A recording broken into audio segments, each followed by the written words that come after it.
हरि शरणं हरि शरणं हरि शरणं हरि शरणं। जय श्री कृष्ण।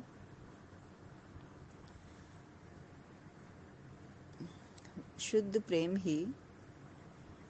प्रेम और समर्पण भाव का आकर्षण ही भगवान को आकर्षित करता है।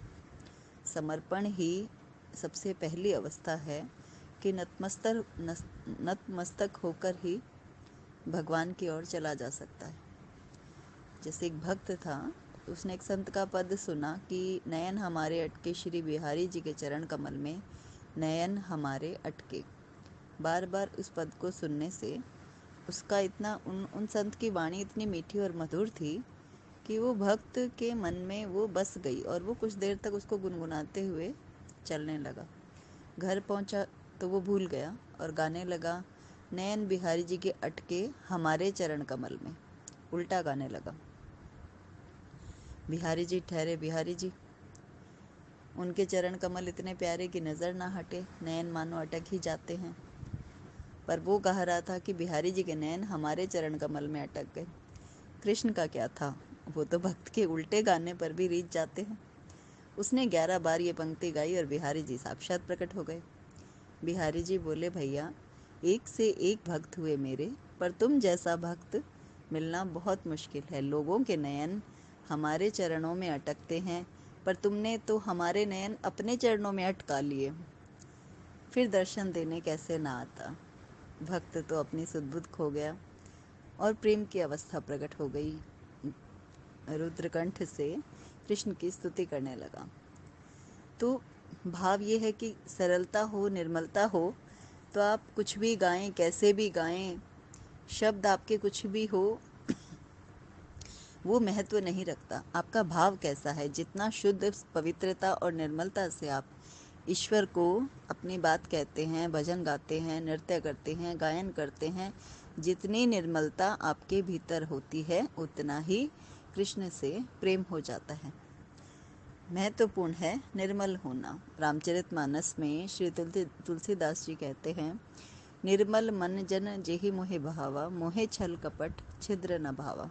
भगवान श्री राम कहते हैं, बार बार कहते हैं कि मुझे सबसे प्रिय मनुज है, मनुष्य ही मुझे सबसे प्रिय है और मनुष्य में उसके निर्मल मन वाले व्यक्ति ही मुझे परम प्रिय हैं।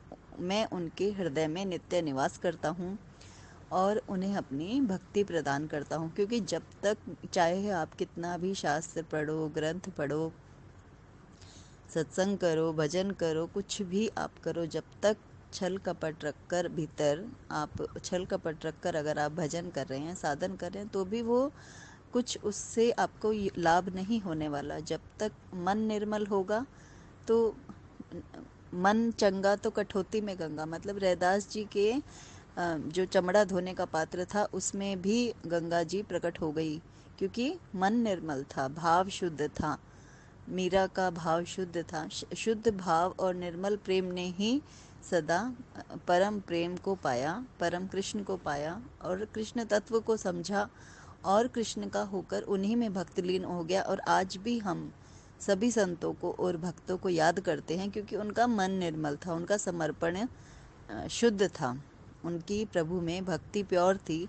तभी हम आज मीरा को याद करते हैं, रसखान भक्त को याद करते हैं, नरसिंह जी को याद करते हैं। एक समर्पण भाव ने उन्हें भक्ति मार्ग पर चला दिया और कृष्ण में ही मिला दिया। ईश्वर से प्रेम करना सभी के लिए सहज है, क्योंकि नर्तन होना ही मनुष्य का नर्तन होना ही कृष्ण को पाने की क्वालिफिकेशन है। आप भगवान को पाना चाहते हैं, भगवान के होना चाहते हैं, क्योंकि आप मनुष्य हैं, तो आपको ये नर्तन इसीलिए ही मिला है। ये ही माध्यम है, इसमें रहकर, इस संसार में रहकर ही भगवान का होना है। गोपी ने कृष्ण से प्रेम किया, अपने यथा कार्य सभी संसारिक कार्यों को करते करते ही कृष्ण में लीन हो गई। कृष्ण कृष्ण करते करते राधा हो गई श्याम।